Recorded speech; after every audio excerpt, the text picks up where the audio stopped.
बिस्मिल्लाहिर्रहमानिर्रहीम। Dear students, अस्सलाम वालेकुम। जैसा कि आप सब के नॉलेज में है कि जो 10th क्लास कंप्यूटर साइंस का जो सिलेबस है वो इस साल 2021 से मुकम्मल तौर पे चेंज हो गया है और इस सिलेबस में तकरीबन मुकम्मल तौर पे सी प्रोग्रामिंग लैंग्वेज वो सिखाई जाएगी और ये बड़ा अच्छा इक़दाम है गवर्नमेंट ऑफ पंजाब का। तो इसमें टोटल हमारे 5 चैप्टर्स हैं, ठीक है जी। और इन 5 चैप्टर्स में पहला जो चैप्टर है वो आपका है इंट्रो टू प्रोग्रामिंग का तारुफ। और उसके बाद दूसरा जो चैप्टर है वो है यूज़र इंटरफेस, यूज़र इंटरेक्शन। मतलब इसमें यूज़र इंटरेक्शन में इनपुट आउटपुट आ जाएगी। जैसे जिन लोगों को थोड़ा सा आइडिया है सी लैंग्वेज का, स्कैन एफ प्रिंट एफ वगैरह इसमें आ जाएंगे। उसके बाद थर्ड चैप्टर है कंडीशनल लॉजिक, और जिनका उर्दू में सिलेबस है वहाँ पे लिखा होगा मशरूत मंतक। और इसमें हमारे प्रोग्रामिंग के हिसाब से सारे कंडीशनल स्ट्रक्चर, इफ़ कंडीशन और if else if and so on, ये सारा कुछ इसमें आ जाएगा। उसके बाद जो इसका फोर्थ चैप्टर है वो है डाटा एंड रेपिटिशन। और उर्दू में लिखा होगा डाटा और उर्दू में, बहरहाल ये उर्दू में ही लिखा हुआ है डाटा एंड रेपिटिशन। चलें, इसको लिखने की ज़रूरत नहीं है। इसमें आपके बेसिकली लूप्स आ जाएंगे, जो भी लूप्स यहाँ पे बुक में अवेलेबल होंगे। माइट बी पॉसिबल वाइल हो, फॉर हो, डू वाइल हो, या इनमें से कोई एक आध हो। तो ये आपका फोर्थ चैप्टर है। और उसके बाद फिफ्थ चैप्टर है आपका फंक्शंस। अब इस सब के लिए सी लैंग्वेज, सी प्रोग्रामिंग लैंग्वेज के लिए हमें पहले चैप्टर में तारुफ में भी बता दिया गया है, हमें एक आईडीई चाहिए, इंटीग्रेटेड डेवलपमेंट एनवायरनमेंट। और ये जो इंटीग्रेटेड डेवलपमेंट एनवायरनमेंट होता है, इसको इंटीग्रेटेड इसलिए कहा जाता है कि इसमें कुछ बेसिक चीज़ें इंटीग्रेट की गई होती हैं, ठीक है जी। इंटीग्रेट कहते हैं जोड़ना, इकट्ठा करना।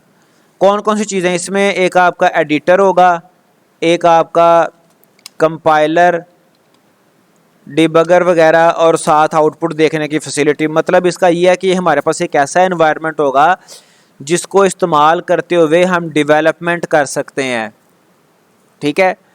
हम प्रोग्राम लिख भी सकते हैं, प्रोग्राम को कंपाइल भी कर सकते हैं। कंपाइल करते हैं प्रोग्राम में एरर्स चेक करने के लिए, और फिर बिलाखिर उसकी आउटपुट हम देख सकते हैं। अब इसके लिए हमारी किताब में जो पंजाब टेक्स्ट बुक बोर्ड है उसमें कोई 4 एक कंपाइलर्स के नाम लिखे हुए हैं, तो उनमें से कोई भी इंस्टॉल किया जा सकता है। उन 4 कंपाइलर्स में से आप कोई भी इंस्टॉल कर लें तो उससे आपका काम चल जाएगा। वो कौन कौन से हैं? एक एक्स कोड है कंपाइलर, उसके अलावा आपका विजुअल स्टूडियो है, उसके अलावा थर्ड वन है डेव सी प्लस प्लस, और फोर्थ है कोड ब्लॉक्स, ठीक है जी। इनमें से आप कोई भी इस्तेमाल कर सकते हैं, लेकिन I think so Dev C plus plus comparatively better है, ठीक है। और हमने वो इंस्टॉल कर रखा है डेव सी प्लस प्लस। कुछ इस तरह का इसका इंटरफेस होगा। इंस्टॉल करना इसको इतना मुश्किल नहीं है। आप अपने वेब ब्राउज़र पे जाएं, गूगल क्रोम को यूज़ कर लें, कोई भी वेब ब्राउज़र यूज़ करें, वहाँ पे आप डेव सी प्लस प्लस लिख के download, Dev C plus plus download लिख के आप सर्च करें, और जो फाइल मतलब आप एक डाउनलोड कर लें इसकी, उसको इंस्टॉल कर लें। इन सिंपल इसका मेथड होगा। अच्छा, जब आपने इसको इंस्टॉल कर लिया तो इस तरह का आपका ये एक इंटरफेस आपको नज़र आ रहा होगा, ठीक है जी। सबसे पहले आपने क्या करना है, आपने एक नया बनाना है प्रोजेक्ट। फाइल पे जाएं, आप न्यू पे जाएंगे, और यहाँ से आप एक नया प्रोजेक्ट क्रिएट करेंगे।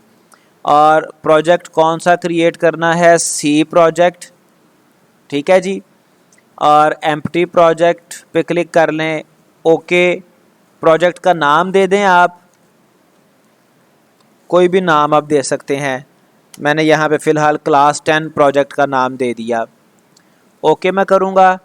तो अब ये डेस्टिनेशन पूछेगा कि कहाँ पर ये प्रोजेक्ट सेव करना है। तो आप अप्रोप्रिएट अपने ड्राइव के ऊपर, हार्ड ड्राइव पे, आप कहीं पे जहाँ पे आपने सेव आप करना चाहते हैं इजीली आप कर सकते हैं, ठीक है जी। तो ये मैं यहाँ पे अपने एक फ़ोल्डर में इसको सेव कर रहा हूँ, क्लास 10 CS प्रैक्टिकल, ठीक है जी।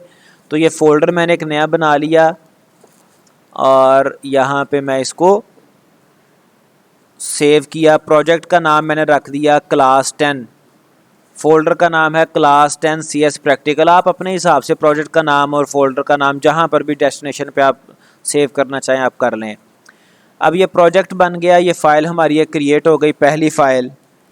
अब सबसे पहला हमारा टास्क ये होगा कि हम कम से कम एक छोटा सा प्रोग्राम लिखें और उसको रन करके, कंपाइल करके, रन करके देख लें। तो यहाँ पे प्रोग्राम लिखने के लिए सी लैंग्वेज में हमें हेडर फाइल्स इंक्लूड करना पड़ती हैं। हेडर फाइल ये प्री प्रोसेस्ड फाइल्स होती हैं, ठीक है जी, जिसमें ये आपकी लाइब्रेरी होती है जिसमें आपके फंक्शंस बने बनाए मौजूद होते हैं। तो हेडर फाइल, जो भी फंक्शन आपने यूज़ करना है वो वाला रेलिवेंट हेडर फाइल आपको इंक्लूड करना पड़ेगी। मैंने यहाँ पे stdio हेडर फाइल इंक्लूड कर ली। इसका जो एब्रीवेशन है वो है स्टैंडर्ड इनपुट आउटपुट। printf मैंने किया और यहाँ पे printf ये एक फंक्शन है जो कि स्क्रीन के ऊपर आउटपुट दिखाने के लिए इस्तेमाल होता है, हेलो वर्ल्ड। हम इसको कंपाइल करने की ट्राई करते हैं। सबसे पहले इस प्रोग्राम को सेव करना ज़रूरी है। मैं इसको Ctrl+S प्रेस करता हूँ तो ये देखें आपके उसी फोल्डर में क्लास 10 CS प्रैक्टिकल, इसी फोल्डर में मैं यहाँ पे इसको कोई भी नाम दे दूँगा, फर्स्ट का नाम दे दिया और ये सेव हो गया। तो यहाँ पे एक stdio.h हेडर फाइल की एक्सटेंशन लिखना भी ज़रूरी है। मैं यहाँ पे एग्जीक्यूट पे जाता हूँ और यहाँ पे 3 ऑप्शंस आपको नज़र आएंगी, कंपाइल, रन और थर्ड है कंपाइल एंड रन।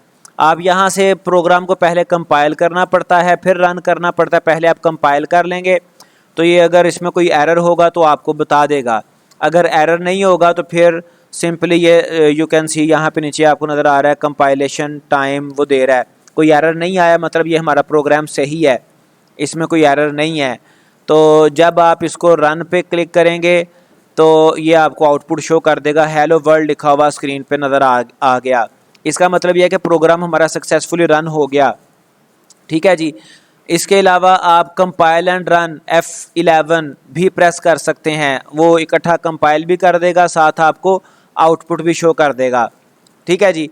तो ये हमारा मतलब सारा जो कोर्स है 10th क्लास का, अब वो सी लैंग्वेज और प्रैक्टिकल्स के ऊपर मुश्तमिल होगा।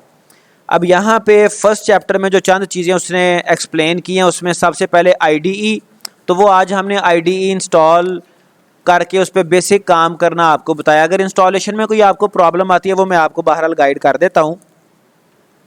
आप कोई भी ब्राउज़र ओपन कर लें, ठीक है जी, इंस्टॉलेशन के लिए। और उस पर आपने क्या करना है जी, ब्राउज़र जब आपका ओपन हो जाता है वहाँ पे आपने सर्च कर लेना है dev C++ को, ठीक है। मैं यहाँ पे सर्च करता हूँ dev C++। तो जब आप इसको सर्च करते हैं तो ये आपको काफ़ी सारे लिंक्स मिल जाएंगे, ठीक है जी। सोर्स फोर्ज पे अवेलेबल है dev C++ डाउनलोड, ठीक है जी। ब्लडशेड पे अवेलेबल है, तो आप कहीं से भी इसको डाउनलोड कर सकते हैं।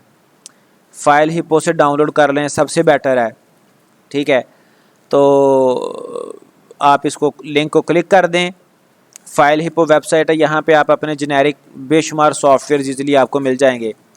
तो यहाँ से ये download latest version for Windows, तो ये आप डाउनलोड कर लें। और सिंपल इसका प्रोसेस है, डाउनलोड करने के बाद एक एक्जी फाइल आपके सिस्टम में वो उसकी कॉपी एक बना देगा।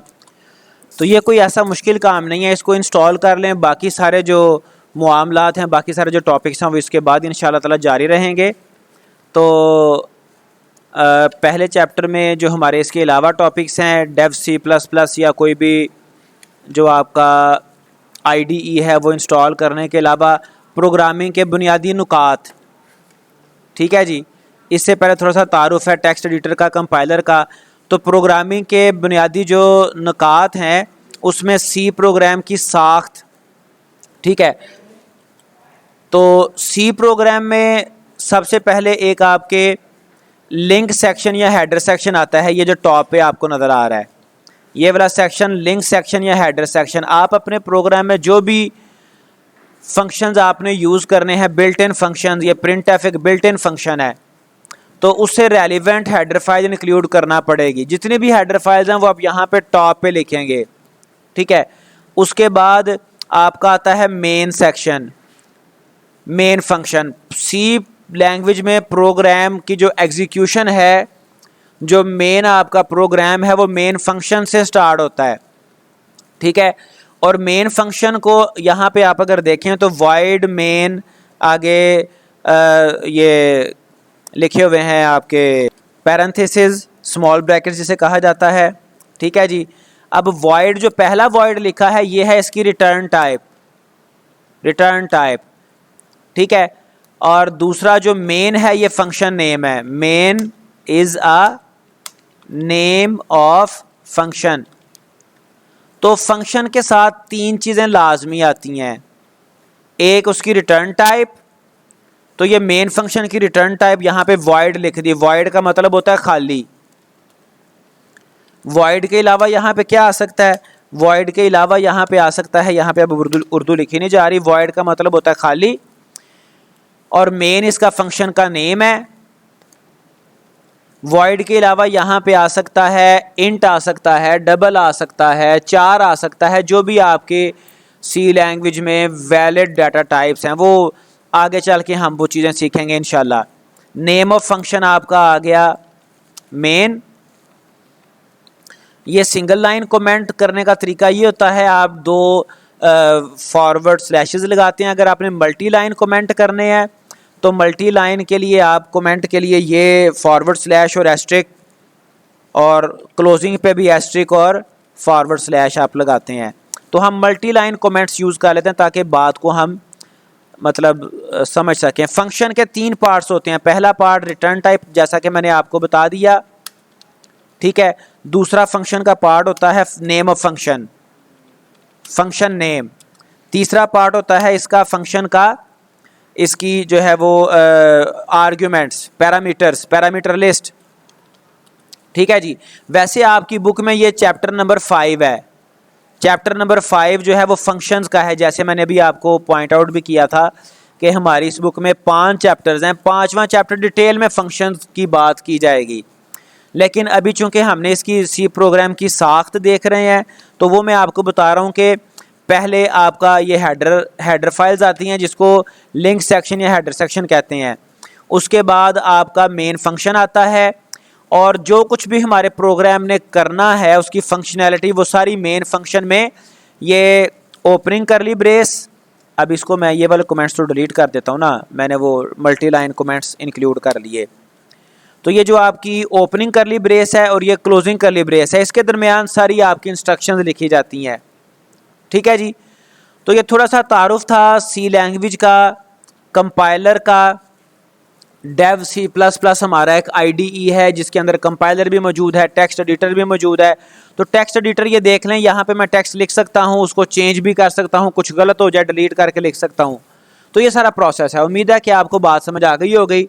अब आपने यूँ करना है कि घर पे जिन स्टूडेंट्स के पास कंप्यूटर्स हैं उन्होंने जाके ये इंस्टॉल कर लेना है।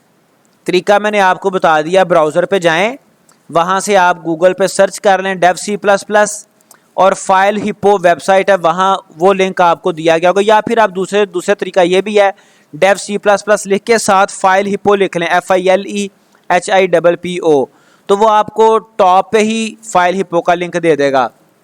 ठीक है, तो वो आप उस पर क्लिक करेंगे तो ये नई विंडो ओपन हो जाएगी और यहाँ से आप इसको डाउनलोड करेंगे तो आपके डाउनलोड फोल्डर में ये फाइल आ जाएगी, एक exe फाइल, उसको डबल क्लिक करके आपने इंस्टॉल कर लेना है।